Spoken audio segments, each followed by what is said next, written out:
gates prepared yet. You need to try and pick off the units as. Look at the shields on the mark. Oh my god, the road just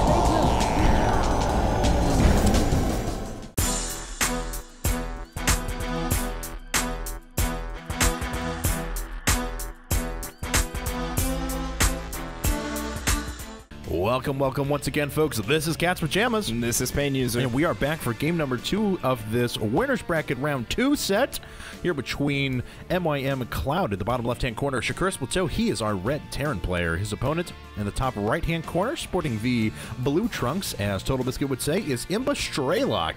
So Strelok versus Cloud, and Strelok, what a beast! Has not dropped a game this entire tournament so far, and he looks to be playing extremely strong. Strelok, you're so cute. Yeah, he's he's been impressing me quite a bit. His Terran play has been phenomenal as of late, and you know, it's been a while. Strelok's always been one of those top players that I've respected. You know, I got a lot of my Terran information, and I did a lot of studying of him and Brat OK. I had watched them in the Brood War days, and you know, logically, I just carried that over to StarCraft 2. Studying as many replays as I could get of those two players, and they've always been on the forefront, just never really had a chance to shine in any online tournaments. And we do have a gas already down for Strelok, so we are going to see something different out of him in this game for certain. Probably going to open with... Well, it could be the... I mean, gas first could be the fastest possible Hellions. It could be the early Banshee play. I mean, there's a lot of different directions you can take with it. I would love to see something similar to that Reaper style that I've seen recently out of Major. Six Jacks Major doing this fastest possible Reaper with Nitro packs build that I think actually could be applied to TVT and really used effectively. I don't know if this is the map to do it on, though. Right. We're probably not going to see that out of Strelok here. Don't get too excited. But it's interesting where he put his racks. You know, this doesn't really yield to anything in my mind. I'm not exactly sure, other than to maybe hide a starport and swap a tech lab and eventually get a Banshee somewhere hidden in the corner of your base, or just to prevent your opponent from scouting. And we do have a factory going up right next to that rack, so it'll be interesting to see where he goes with this. No second gas just yet. Yeah, and so there we go. That is about as fast as you can possibly produce a factory. So had that timed perfectly. So I'm curious to see how he follows this up. First supply depot going down. It's funny, Cloud's going to get through here at first and be like, where's all the buildings? Oh, okay, here they are. They're off to the right. I'm okay. And Strelok will be able to clear off that SCV. Going to make its way back out of the base. Back on Cloud side of things, though, he is putting up a factory. He has not gone. There we go. Finally, second gas coming up right away. And we do indeed have a tech lab coming up on that barracks as soon as that SCV got out of range. The factory positioning for Cloud just makes me think that we are going to see a very quick Banshee out of him, and we are going to see a very quick Banshee out of Strelok as well. If you look at Cloud's factory, he has positioned it on the far right-hand side of his base, probably going to put a starport below that immediately. He does have that second gas going, which is interesting because Strelok doesn't have that second gas. So, he canceled Cloud that. Canceled second gas. He did indeed. And he's feinting towards Banshees, but putting up the reactor. There's a starport coming up as well. Not building Hellions yet. Looks like we might see a CC out of him before he starts producing anything. And yes, he does drop a CC, so Cloud just now getting that. Strelok also getting a CC. Strelok getting that first Banshee out as well, but not getting Cloak. Does not have even close to enough gas to support that. So looks like he just wants to get this Banshee out as early as possible, get some semblance of map control. Neither player holding on to either of the Xel'Nagas right now, so probably going to use that Banshee to clear out the Xel'Nagas, and then, you know, head into Cloud's base, see what he can see, possibly kill some SCVs, but not going to invest heavily into that Cloak. Yeah, this is interesting, and Cloud is going to have enough for one Banshee here in just a second. There's the 100 gas, so there's a Banshee. So he is, in fact, going back to that Banshee. Just a weird way of doing it. have decided to cancel the gas and just save up the extra resources and put down the command center as quickly as possible. So both players going to be coming at each other with the Banshee. They'll probably pass if in the like ships in the middle of the night, if Strelok and ClouD end up rallying them to about the same place. Strelok, though, throwing up his second Rax and just going right into a, what I presume is going to be a siege tank build here in a second. We'll see with the 125 gas. There it is. It still has it. Okay, it'll be a second before he decides to put that down. You can't use that quote unless they're passing in the night. Well, there. Oh, wait, hold on. Hold on, is Banshee like time. broad daylight right here. This yeah, is that's he's true. right in the middle of ClouD's base and didn't even see one another. That Banshee is just going to go in here immediately and start killing SCVs. We already have 2 down, 3 down. Looks like he's going to be taking out a 4th here. 4th SCV going down 5th. And wow, great micro right there coming out of Strelok, barely taking any damage on that Banshee. And he's going to live to fight another day. Yep, and we do have a Raven coming up now for ClouD. He's rallying it back at his opponent's base, or back inside of his base, because I guess he presumes Cloak is up. Oh, and the Viking is out for Strelok. And that's going to be able to take down the Banshee very quickly. The Banshee is going to have to be rallied away. It has only killed 1 Marine, and that's all the damage it did. Where are you going? Nowhere.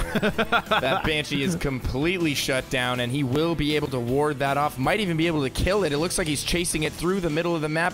That Banshee is down to 44 hit points, and there we go. Ships passing in the night once again. Whatever, I don't even care. I'm going to drop that as much as I want, so... No! So, Strelok now, he is on 3 racks, and he is going into that siege tank production. Has not started siege mode quite yet, but he has already opened a pretty significant lead in this game, to be honest. Let's take a look at the units tab. Well, he's actually tied on workers, but he neutralized that worker count from the amount of damage the Banshee did before. ClouD invested in a Raven, and... It's interesting. I wonder why they're tied on the worker count right now. That doesn't make any sense. I don't know. It's not like he cut SCV. I think he did, though. I think he did for a little while back in the beginning. He wasn't producing the entire time, so... Interesting. Yeah, but nonetheless, let's see here. He did have that Banshee out so much quicker than his opponent. ClouD, though, on the other hand, he does have the double engineering base, so he's going to have upgrades coming fast and furious. I'm not sure if he produced that Raven to honestly be included in this unit composition, because he had it rallied back at the Banshee. With the gas he saw, I guess he was, and the timings he saw, I guess he was expecting that fastest possible Banshee and expected it to have some sort of cloak associated with it, but that didn't happen, so now he has a Raven sitting around, which admittedly is really good in his unit composition, but I don't know if he necessarily wanted to invest in that. Ravens in early to mid-game TVT are always phenomenal, though. Auto turrets are just so useful in small, early to mid-game skirmishes in TVT. They are so effective. And wow, Strelok with a patrolling Viking up in the top middle. Looks like he will intercept this Banshee on the way in. Great positioning right there of that Viking. I know a lot of people would think that that's super random, but not really. That's a very, very common pathway for either drops or Banshees to come in. And it looks like this Banshee's still actually going to be able to accomplish a little bit of damage here, but still getting taken out relatively quickly. No turrets down yet for Strelok, though. Probably going to look to see him build a few of those in a little bit here, but we do have a drop coming out of Strelok headed towards the natural of ClouD right now. He does have Stim, I believe. He definitely is going to have Combat Shield before this drop takes place, and he does have Stim as well, so Stim and Combat Shield will be finished. And oh no, ClouD moving out just as this drop could potentially be coming into the natural. Oh no. And it is making its way down. Strelok sieging some tanks at mid here, going to prevent him from grabbing that Xel'Naga, and without Stim, you know, I don't know exactly what ClouD is going to accomplish here. Yeah, absolutely. That's not really going to do anything, and he keeps coming into range here, and that's allowing these siege tanks to do their damage. At the same time, we have that drop just heading in. If he makes his way into the natural, he could pick off a couple of key mules. Looks like he is going to run into the main, as a matter of fact. Strelok actually going to another base as well, so his third is coming down at the about the 4 o'clock position. Looks like that has already been spotted by a Raven, though. Here comes the drop from Strelok. At the same time, ClouD pushes out a little bit. Looks like he's going to take, nope, just anger, firing into those destructible rocks for half a second. Here he comes, though. So many SCVs are going to fall down. These Marines doing a ton of damage, and there's not really much that ClouD can do about this. Did he lose the medevac? No, it's still alive, and it looks like he is going to pull out of there. Might even get that Viking as well. No, Viking gets away with 35 hit points, and maybe he might re-stim. those Marines know. It looks like he will take that medevac out with the Viking. Those Marines in the main not being microed to pick off that Viking. So much lost mining time. Strelok up by 30 supply now.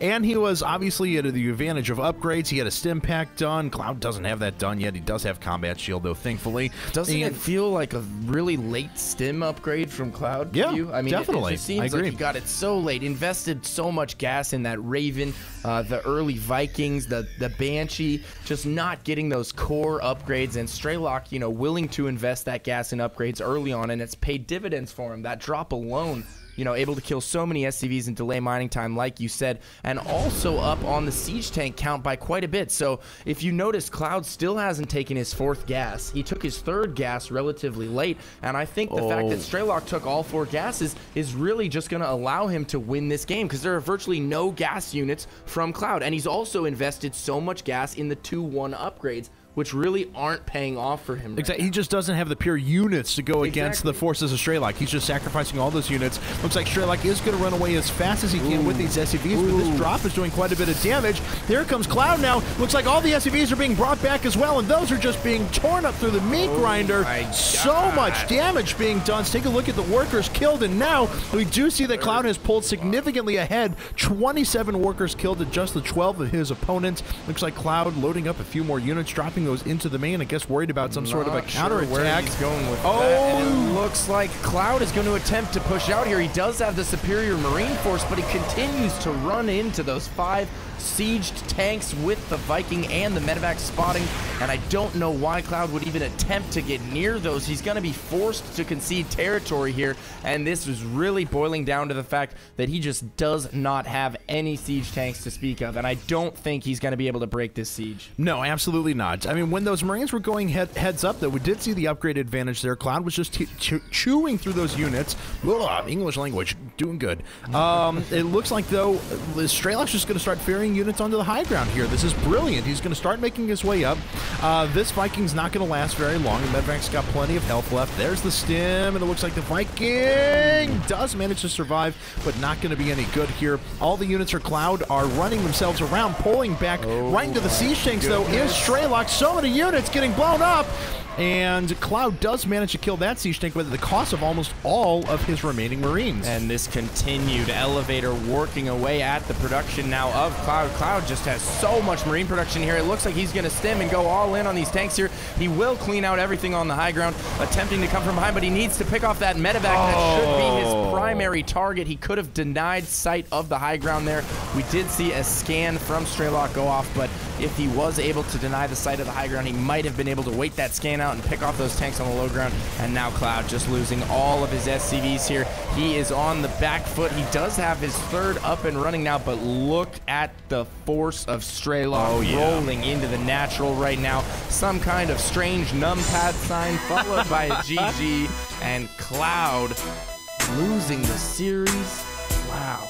And once again, just a supremely clean, beautiful game played out of Strelok there. So manages to open up with that Banshee, does significant damage at the beginning, tricked ClouD into thinking that Cloak was there. ClouD was never really able to establish himself as far as the economy went. Now, he did have that opportunity when he dropped and killed a ton of SCVs over at the top right, but he was already so far invested into upgrades, he didn't have the units to combat the siege tank line. About that drop, that looked like the one opportunity for ClouD to just jump back into the game. I mean, he immediately dropped those Marines, started plowing through the SCV line, and, you know, I think Strelok realized he was in such a good position. He was working up to the natural. He had all of his tanks, you know, right there. Oh, yeah. And I don't think he was really worried about it. If you notice, he sends 30 SCVs to try and kill that drop, is willing to take the losses, has maybe 5-6 Marines, cleans that up, but at a pretty hefty cost. Yeah, absolutely. But knowingly doing that because he had the game in his clutches and just continued with that elevator drop and sieged out all of the production. It looked like ClouD was going for that all-Marine style with heavy upgrades, just trying to go up to 3-3 immediately, was able to reach 2-2, but, I mean, at the end of the day, that game just showcases pure bio versus biomech. Tanks plus bio equals win. Yeah, but you've also got to be so mobile whenever you're doing the all bio build. And really, with the exception of the one drop that went up here, we didn't see any sort of counter drops. We didn't see when the push was coming, a load up of a medevac and heading over here to the third to try and do some damage. Well, actually, there's 5 kills in that planetary fortress. but you know what I'm saying. He wasn't dropping around with a ton of medevacs, things like that, trying to do the MKP style, force a base trade whenever you're in a bad position with siege teams at your front door. None of that really happened. Yeah, absolutely. So Strelok taking it 2-zip. He will move on to winners round 3, and I am so excited for that. If you guys enjoyed those games, make sure to check out www.ign.com/IPL, and you can find any of our social media links in the bottom left-hand corner of your screen. If that doesn't work out for you, be sure and check out Twitter, Facebook, YouTube, justintv.com/IGN Pro League. And last but not least, if you guys loved those casts, be sure and check me and Kevin out, aka Cast Pajamas. You can find me at www.twitter.com/PainUser. And you can find me at twitter.com/CatsPajamasSC2. So stay tuned, guys. We will be coming right back with more games from the IPL.